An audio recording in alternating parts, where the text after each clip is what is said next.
What should you bet this divisional round? Welcome, football fans, grid, iron gamblers, and all of my degenerates. It's Mitch here with your early best bets for divisional round. If you're ready for my early leans and picks for the second round of the 2026 NFL playoffs, make sure you spike that like button. Don't be a jabroni and subscribe to the channel for weekly NFL picks and best bets here on Money Mitch. My goal is to help you win money betting on the NFL in these playoffs. Last week, we had a great week. Patreon.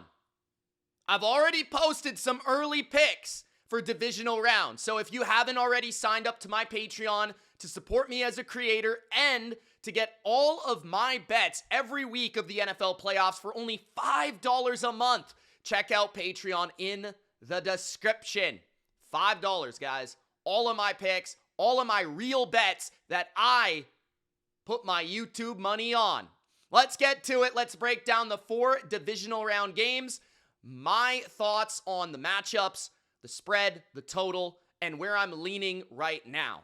Reminder to get all of my in-depth analysis for each game Wednesday, Thursday with my spread and total picks and my best bets. This is more of an initial feel, an initial lean, breaking down the matchups, kind of giving you what's truthfully in my heart and in my head about these games. So, let's kick it off with the first matchup, the Buffalo Bills at the Denver Broncos. This is a funky line because the Buffalo Bills opened as slight favorites on the road over the number 1 seed in the AFC, the Denver Broncos. They were 1.5 1-point favorites early. This has been knocked back in the other direction towards Denver. Interesting. I would have thought that Buffalo would have remained the favorite because I think that smart people will have their money on Buffalo here. I know that Buffalo will also be the public side, but I kind of puzzle anyone that would not take Josh Allen as an underdog in a playoff game against Bo Nix. And sometimes I don't like simple analysis, but sometimes simple is effective in the NFL and in life, and certainly sometimes in betting. The total is also 46. I didn't mention it, but we're going to break it down. Now, I think my favorite play would just be to pick the Bills on the money line. Right now, I don't think I'm going to change my mind on this. This is one of the matchups that entering the playoffs, I was hoping to get from a betting and gambling perspective. I really like this matchup for Buffalo from an X's and O's football standpoint. So let's begin on Buffalo's offensive side of the football with Josh Allen. So they're taking on one of the better defenses in the NFL in Denver at Mile High on the road. Okay, first things first. It's going to be cold. It's probably going to be windy. There is altitude. Okay, is there a team in the AFC or even the NFL that is more equipped to play in that weather than the Buffalo Bills as a road playoff team? No. Right, Buffalo has played in hostile environments on the road. Kansas City, right? Arrowhead many times in the cold. They have played in Buffalo for years. Josh Allen is the best cold weather quarterback currently playing in the NFL with his ability to run and throw and rip the ball through the wind. And I really see no difference in his game when he's throwing the ball in wind, in cold, or whether he's throwing the ball in a dome. I honestly see no difference between his game. Bo Nix, on the other hand, is a lot less consistent. He's a lot less accurate.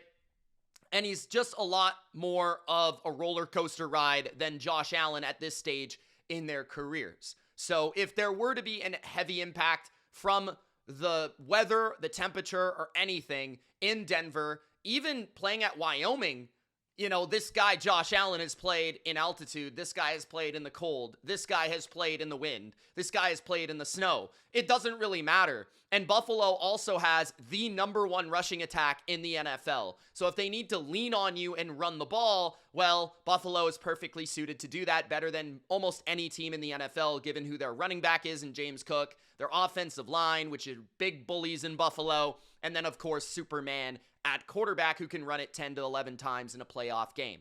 So I love Buffalo, first of all, as a road team in this environment. Second, I love that they're an underdog. I just love the fact that they're actually right now an underdog, that people think that Denver should be favored. That's a little disrespectful to Josh Allen and this experienced Bills team. I think that's interesting, but that doesn't have very much to do with this matchup. In terms of their offense, though, I look at Denver's defense, and I feel like they have declined over the back half of the season. And when I look at them, I think you can take advantage of throwing the ball against Riley Moss vertically down the field. He gets grabby, he gets holdy, and he also can give up big PIs and big plays. I love how Brandon Cooks has been playing, and I do think Brandon Cooks can pull off one or two double moves in this game on the outside. Also, I think that Buffalo can throw the ball to their backs and their tight ends against Denver.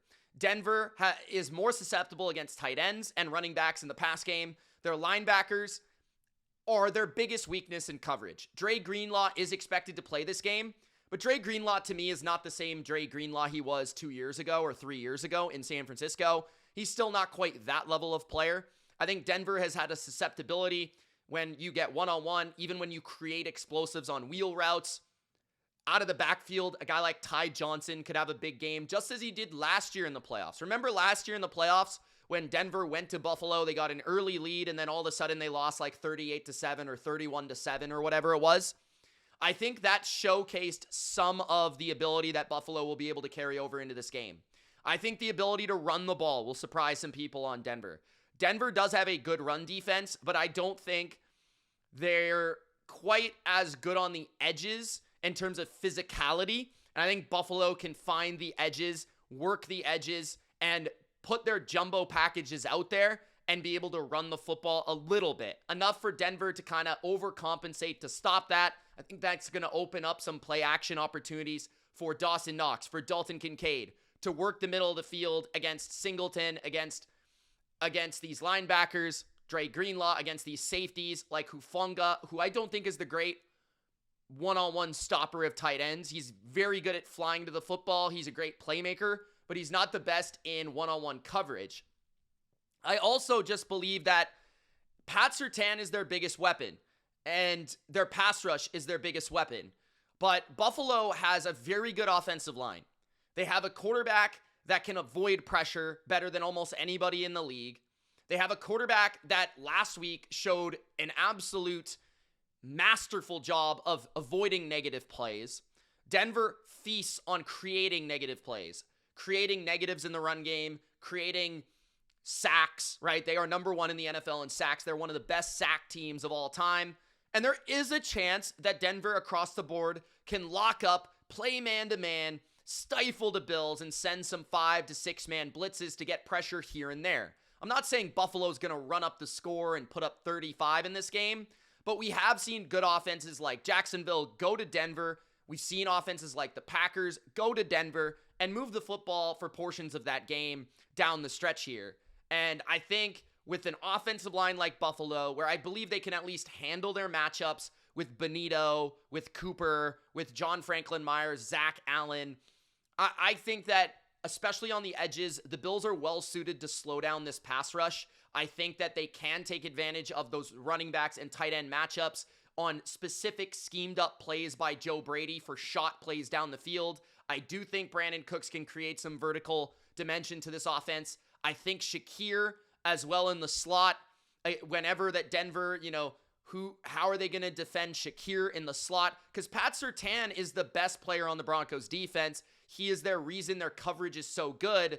But who are you locking down here? Is Surtain going to cover Cooks? Is Surtain going to cover Coleman? Is Surtain going to cover... Who is he going to cover? Buffalo is kind of lacking depth at receiver right now. Curtis Samuel could return for this game. But, it's not like they have a A.J. Brown or a Nico Collins or a big X perimeter receiver that you have to take care of. It's kind of like the weakness of the Bills. So it almost offsets the fact that you have Pat Surtain in a way. You could dictate all your coverage and shift it to the opposite side while you isolate a receiver over there. But Buffalo might just play into the fact that they're just going to throw away from Pat Surtain and put a sacrificial player over there. So I wonder is Surtain going to try to match up with Kincaid on third downs? Is he going to match up with Shakir on third downs? That's going to be a fascinating matchup to watch. But I just look at Denver, and I don't think, they've been kind of touted and built up as a defense, as this unit that is on the level of Houston, is on the level of the Seahawks. I think they're a lot more susceptible than that. I actually would argue that the Eagles had a better defense by the end of the year. They don't force a lot of turnovers. And you look at how they've performed down the stretch. Jacksonville, they allowed 34. Green Bay, they allowed 26. Those were the competent offenses they played. And then Washington, they allowed 26 in that game as well. So that was 3 out of the final 6 games that they played. I kind of feel like those are tapes that the Bills can look at, the way that Washington ran the ball, the way that Green Bay and Jacksonville created explosives in the pass game. And the Packers ended up losing Christian Watson down the stretch of that game, which really hurt them. So I look at Buffalo, and their defense is another reason I really believe in this matchup. I think that, again, the X's and the O's. Buffalo, there's a lot of teams that give them the fits in terms of Jacksonville. I thought would give them fits running the ball. They did. They just didn't run it enough. Denver is not a great running team. They have gotten better over the course of the year, but they have been a much better rushing offense when J.K. Dobbins has been their running back. J.K. Dobbins is probably not going to play this game. I'm not a huge fan of what Harvey gives them at this point, although I liked him coming out of the draft, and I've seen some good things in terms of explosiveness, but he's kind of erratic. Like, he's up and down. They were 15th in yards per attempt. They were 16th in yards. They're a middling rushing offense. I think if you were to look at DVOA, EPA, they're probably around 12 to 14. I don't think that scares the Bills a lot. I think the Bills can scheme around that. You also look at how Denver plays offense. They're very focused on screens, quick throws, and Sean McDermott and the Bills are very, very equipped with defending that. First of all, their linebackers are really playing well. Matt Milano and Shaq Thompson's played incredible. They are without Jordan Poyer, so that will hurt them at safety, but that probably will put Cam Lewis on the field, who's actually a very good tackler in space. Teron Johnson, the same sort of thing. Christian Benford can really tackle. And I just think that McDermott does a great job playing a lot of confusing and hybrid zone coverages, which typically is the type of defense that gives Bo Nix the most problems. Bo Nix, if you can take his first read away, a lot like another offense that Buffalo typically plays a lot, Tua and Miami, if you can take away that first read, force him to hold the ball, he kind of gets jittery, he kind of becomes indecisive, and that's where he can get sacked, he can force the ball, and you can force him into mistakes. And I love how Buffalo is playing, how they're kind of foggying up those windows to throw into, how they're all over the bread and butter. We saw what they did to Trevor Lawrence, who was maybe the best quarterback down the stretch in the NFL, one of the hottest quarterbacks in the league, and he didn't play that well, and he was indecisive, and this was the number 1 pass defense in yards per game in the NFL. So if Denver thinks they're just going to throw the ball on this defense, it's not going to happen. I don't think they're going to be able to dink and dunk their way down the field, because I think Buffalo does a great job of rallying to the football. Overall, I think they do a great job of not allowing a ton of explosives downfield. And I think Benford is an ideal matchup for a guy like Cortland Sutton. I think Tre'Davious White, the old man, he played his best game of the season last week. They might get Hairston back this week at corner. That would really help them for the depth purpose, for speedy guys like Franklin or Mims.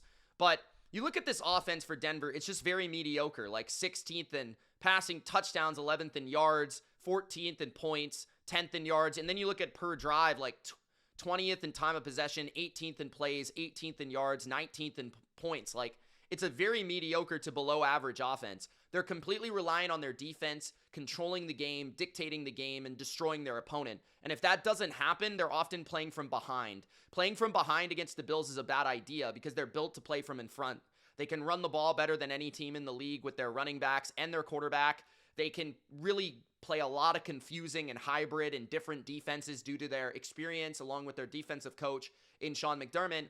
And I've been critical of Sean McDermott's playoff past. I think this is a game that he wins his team. I think his game plan defensively to confuse Bo Nix, to slow the run game down enough, and to to give his defense the upper hand throughout the game. It's going to afford more possessions for Josh Allen to take advantage of a defense that is very strong, but they're going to wear down as Buffalo continues to run the ball and continues to find creative ways to activate their tight ends and running back in the pass game.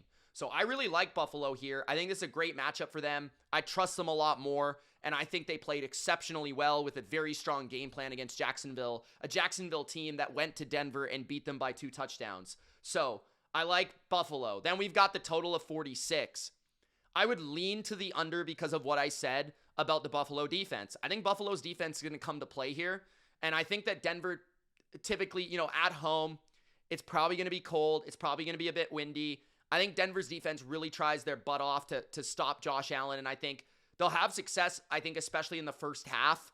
But I think once the Bills adjust to some of the things they're doing and Allen gets hot, it's very hard to stop him. Denver should be able to get some pressure in moments, but I just kind of think that it's going to be like, I would say like a 24-17 type of game for Buffalo. Maybe a 24-20 type of game. Maybe a 27-17. I kind of think Buffalo goes in there and they dictate the pace of the game. They run the ball better. They have better, more sound and efficient and consistent quarterback play. And defensively, I think they have the answers for what Bo Nix and the Broncos want to do offensively. I think this is a bad matchup for Denver. So I would go under because I don't trust Denver to really push the score on Buffalo. I think Buffalo is going to put a main focus on protecting the ball and not turning it over. So also, it does help that Buffalo's kicker, which has been kind of a disadvantage for them, Matt Prater, has played in Denver a lot. So that's another thing that's kind of interesting. But yeah, I like Buffalo here, and I would lean towards the under 46. The second game on Saturday will be the Seattle Seahawks at home against the San Francisco 49ers. Total is 44.5. This continues to tick down. I understand that. I would lean under as well. I think that will be a pick by the end of the week. This screams defensive game once again. And similarly to Philadelphia and San Fran, which I thought was actually higher scoring than I expected because of how effectively the Niners move the ball, I expect this to be a very tight one-score game down to the end, and that's why I like San Francisco plus 7.5. I think it's absolutely ludicrous to be laying 7.5 points in a divisional game. For the third time this year, the Niners and Seahawks will play.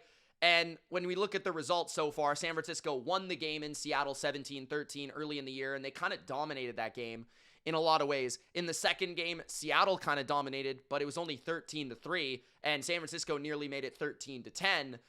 Seattle probably should have won by more, but still, in both games this year, Seattle has only scored 13 points. So just looking at it from like a baseline perspective, Seattle has averaged 13 points on the nose in both games. You're giving me 7.5 points with the best coaching staff in the league in a third game against an opponent in a rematch from a couple weeks ago where they're surely going to have some adjustments. I absolutely love the 49ers to actually be very live dogs in this game. I think the fact that they're playing a very familiar opponent is helpful. And I think the fact that Seattle was so dominant in Week 18, it's helpful that San Francisco will now have the answers for what Seattle wants to do to them, whether it be in the run game with Kubiak or whether it be on defense with Mike McDonald. Now, two critical factors here. Obviously, George Kittle will be out for this game with a torn Achilles, unfortunately. Trent Williams did return against Philly, and wow, did it make a difference. The Eagles have a good pass rush. San Francisco basically eliminated it in that game. They did a phenomenal job on the road of keeping Purdy protected and feeling comfortable. Despite the interceptions, he was very efficient. He actually had the highest success rate against Vic Fangio's Eagles since he got there and the highest success rate of the week as a quarterback. So it was a very good performance by the Niners against one of the top defenses in the league this year on the road. And I think with Trent Williams back, that's really going to help against the strength of Seattle, which is their pass rush. And if for no other reason, it can afford them to kind of help the interior line and find different ways to double different players and just have better protections. They can basically shift their line opposite Trent Williams, essentially. So Colton McKivitz also can hold his own on the tackle on the other side, but it really helps, I believe, like just their ability to protect having Trent Williams in there. And you even look at the splits and how Brock Purdy's performed and how the team has performed with and without Trent Williams. And then Ricky Pearsall has a chance to play this game. Now, he did not play last week. I thought it was really going to matter, and it didn't end up mattering because Demarcus Robinson basically had the game of his life, especially as his Niner life. He will probably be more activated in this game plan. I will say, George Kittle did miss most of the first game when the Niners won the game, and Jake Tonjes did step up with a major catch in the end zone, and Tonjes has shown an ability to be a very good backup tight end who's probably healthier at this point than Kittle was even playing against the Eagles. I mean, he's been banged up all season, and he's really been, hurt. So I kind of think that Tonjes is a sneaky one to watch. Maybe Seattle won't focus as much on the tight end in this game. That's been one of their weaknesses this season, has been against tight end. So Tonjes might actually have some success. But San Francisco, I would not expect to be able to run the ball that effectively, especially without Kittle. I think it's going to be all about throwing the ball here, being patient, using your screens, using your outlets to McCaffrey. I think when you look back at that tape against Seattle in the second game, there was a lot of outlets and underneath options and checkdowns open for Purdy. And I think what Purdy needs to realize is that he needs to take these checkdowns. He needs to take the guy open in the flat. He needs to just keep living the next play against the Seattle defense because they're not going to allow anything over the top. And I think in that second game, because they didn't have Ricky Pearsall, they didn't fear anything over the top. I think if Ricky Pearsall does play, I think there's a chance. He went off in week 1.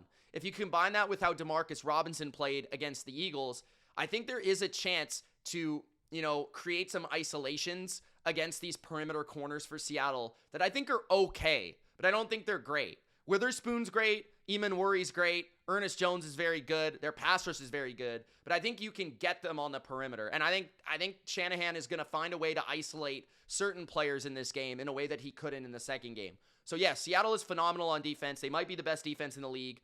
For me, they are the second best defense in the league behind the Texans. But I do think that this is just going to be a much better game plan from Shanahan. And you even look back at last game, how it almost was a 3-point game near the end with the Niners getting the ball back after a missed field goal by Myers. Myers also kind of shaky entering this game. That is something to talk about. The weather in Seattle is also expected to be sunny. It's expected to be San Francisco type weather, which is nice. It's not expected to be windy. I'm in Vancouver. It's actually really nice today and this week. So it's going to be similar weather for Seattle as well. We're very close.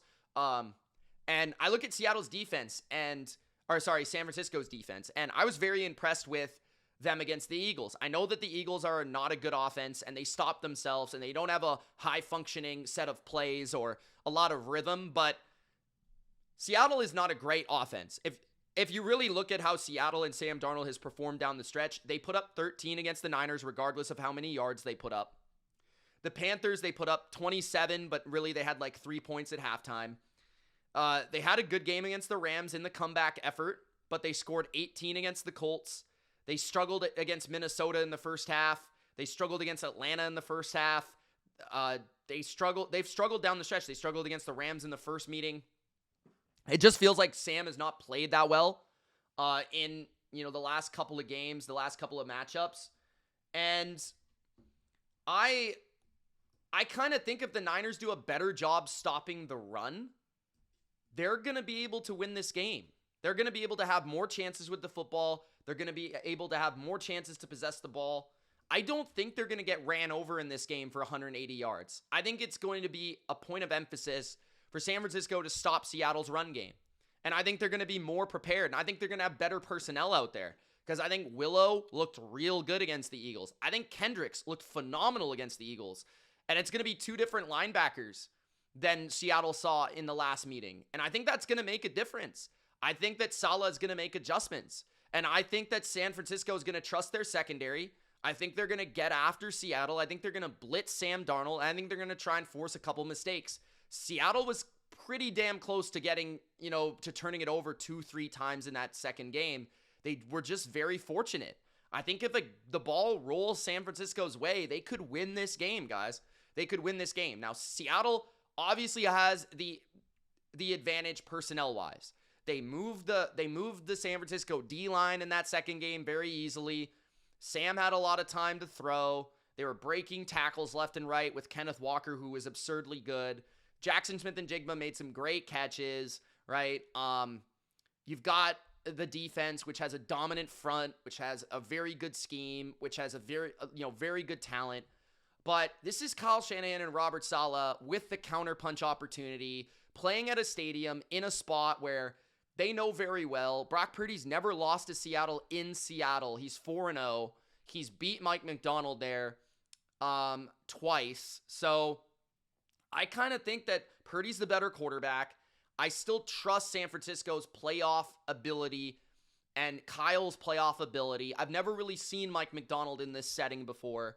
And they're coming off a bye to where we've seen Seattle really struggle in first halves down the stretch. What if they come out rusty and San Francisco comes out clicking like they did against the Eagles and San Fran's up 13-3 in the first half all of a sudden, or even 10-0? Like, I could see this game where San Francisco is able to get it done. So, especially on a final drive of the game, who am I trusting more, Brock Purdy, Sam Darnold? I'm trusting Brock Purdy no matter the competition here. So, yeah, obviously San Francisco is outmanned, but 7.5 points is way too many in this game, especially considering I think it's going to be like, I don't know if either team's going to hit 20 points. I mean, Seattle has not even reached 14 in either game against this 49ers defense.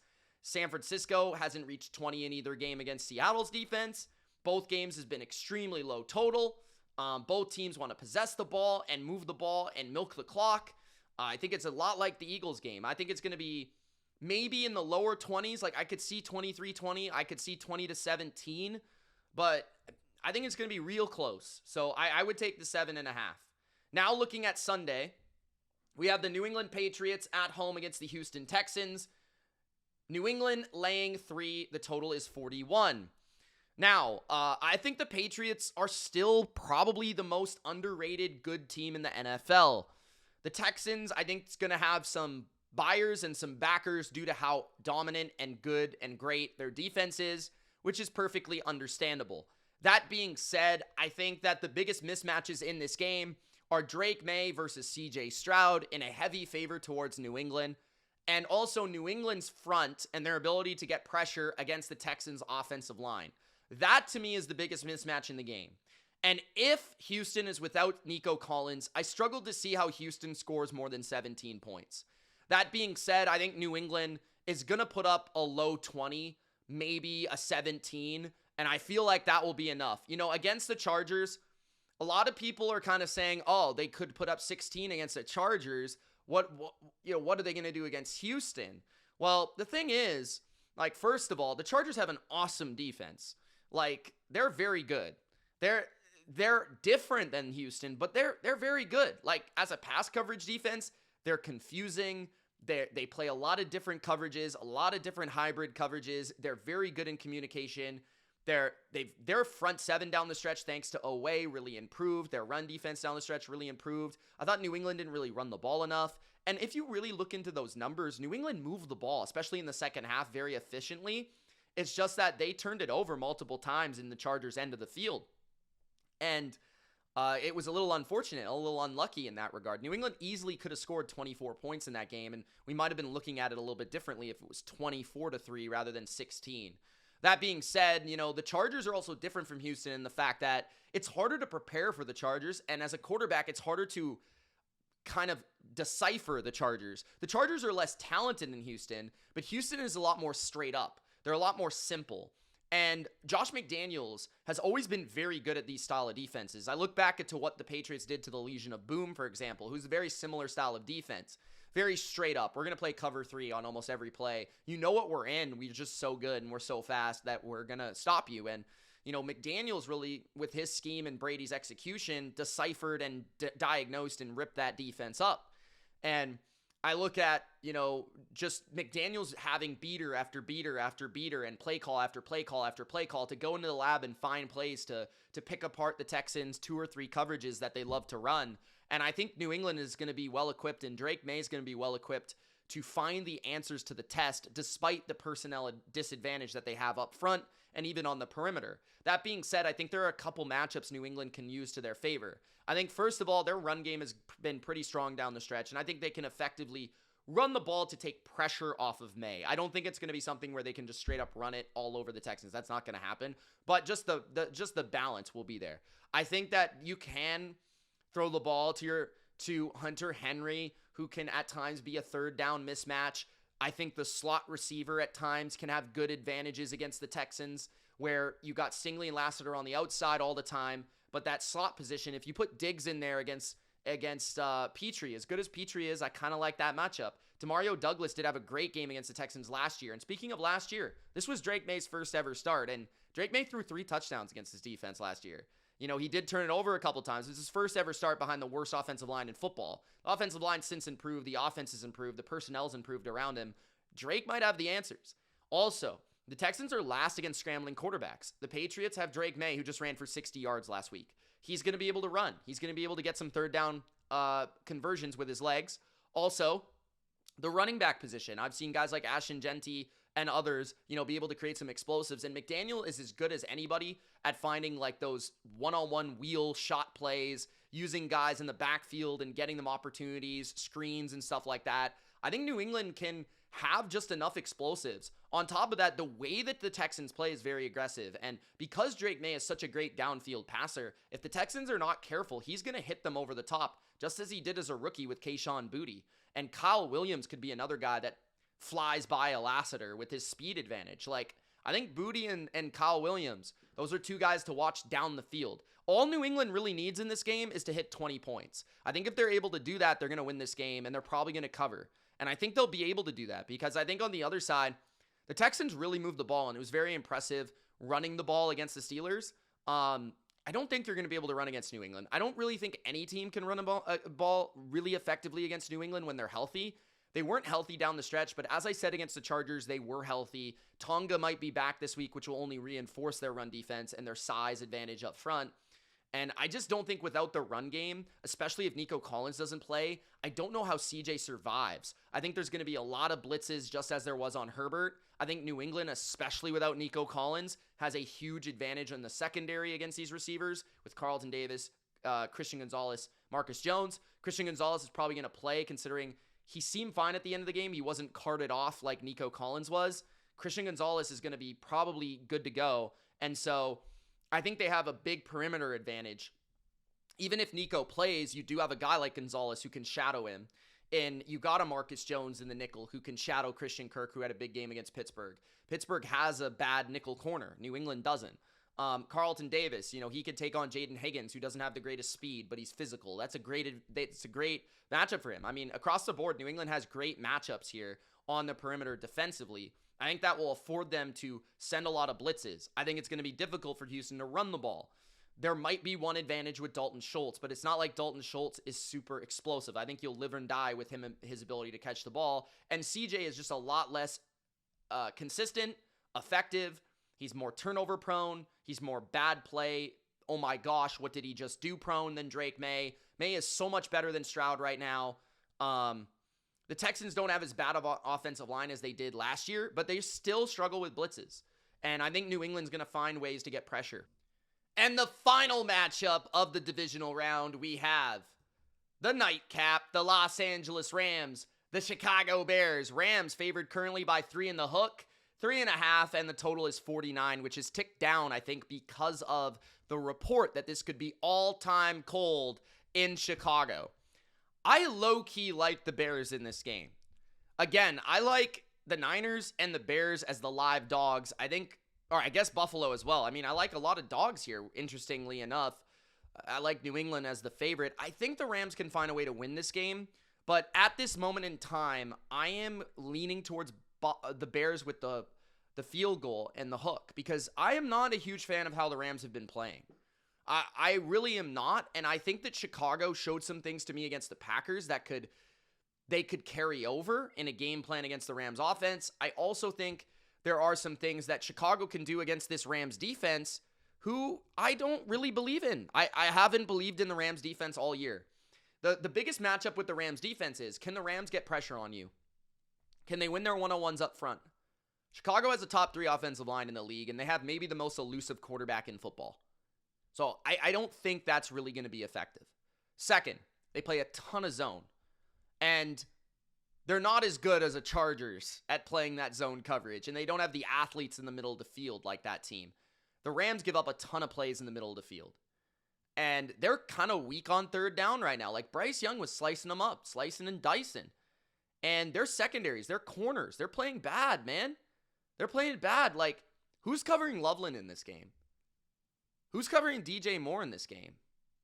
You know, Roma Dunze's, like, his size for some of these corners is a problem. Like, and I'm not even a huge Roma Dunze guy. Like, this defense is susceptible. Let's look at how they've performed down the stretch. They allowed 31 to Carolina in week 13, 28 specifically, or not 24 on a defensive side. One was a pick six. They did have a good game against Arizona the first time, but the second time they allowed 20. And they allowed 34 to Detroit. They allowed 38 to Seattle. They allowed 27 to Atlanta and 20 to Arizona. Like, they have allowed a minimum, essentially, of 20 points over the last 5 games. Carolina put up 31 last week in not the best weather conditions either. And Carolina couldn't run the ball at all. Chicago has a really good run game, which you at least have to game plan for and respect. And Swift and Monongai and Ben Johnson's running game, I think that provides balance. Caleb Williams, the way that he's ripping these crossing routes, the way that he can go into creation mode. The key to this game for Chicago will be, can Caleb be patient? Can Caleb be consistent?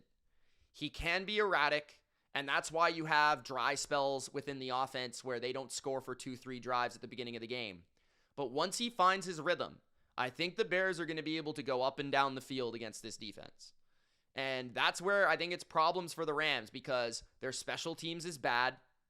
They got a block punt last week. Their kicking is not very good. I think it's a huge advantage for the Bears in this game, kicking the football in Chicago. It's going to be really cold. Sean McVay has never won a game in Chicago as a head coach. Matthew Stafford in the cold is not as good as he is in the dome, where he's played a majority of his career. The Rams' run game is a real edge for Los Angeles. That's what I worry about with Chicago.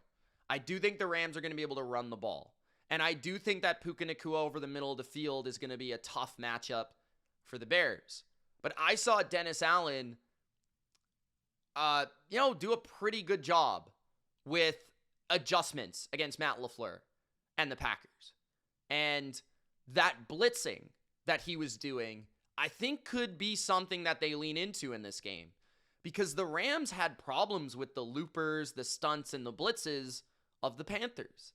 And they had some problems with the tight coverage of the Panthers. I think with Kyler Gordon back at that nickel spot really does help. I like Chicago's safeties, Kevin Byard, Jaquan Brisker. Hopefully CJ Gardner-Johnson can play this week. But you've got Jalen Johnson on the outside to take on Devontae Adams. I don't know. TJ Edwards is out. That really hurts. I don't love the linebackers of Chicago. I do think the Rams are going to be able to run the ball. So both offenses are live here. Both offenses are going to move the ball. But I could see Chicago rather in a comeback or just, naturally staying in the game, because I think they're going to be able to move the ball. I think they're going to be able to score. Ben Johnson finding ways to slice up these zones. Caleb Williams using his arm and his legs. Chicago has a great weather advantage. Chicago's O-line's playing a lot better than the Rams right now. I don't know if Dotson's back for this game. That's a big question mark for the Rams. Devontae Adams doesn't look healthy or explosive. Puka Nacua is only one man. So I could see Chicago winning this game. So I like the 3.5. The Rams, the problem for me with the Rams will be, do I trust the Bears defense? Do I trust the Bears defense to be able to come through with enough stops? If Carolina can do it, though, and nearly pull off the upset in their building with modest conditions, Chicago can do it with a great weather advantage.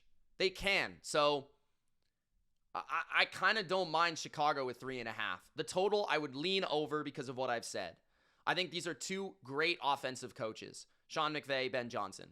These are two quarterbacks that can hit explosives, Stafford and Caleb. in different ways, but they both hit explosives. Both run games, I think, will be able to run the ball. I think specifically the Rams will be able to run the ball. And I think both teams have really great skill players, whether it be the running backs, whether it be the way they use their tight ends, or even their receivers. So I think this is a high 20s, like 27-24, 30-27 type of game, unless it's really, really bad weather, like really, really bad. Because I think the way that the Rams want to play defense, the way they're structured, I think the Bears will be able to run the ball against them. Because I think when you play a lot of too high, that Ben's going to figure out a way to run the ball down your throat, just as he did in Detroit against these Rams. Remember, the Lions with Ben Johnson never really lost to these Rams either. So throwing that out there as well. But Chicago plus 3.5, I think, would be the play for me for the side. There it is, guys. Thank you for watching. Gronk spike the like button. Don't forget to subscribe. It's Mitch. We'll see you in the next one. Tune in for my in-depth analysis on these games, as well as my confirmed picks for divisional round, my best bets, my spread and total picks, my last-minute best bets, and don't forget Patreon. Link in the description. $5 a month for all of my playoff bets, including the Super Bowl. Peace.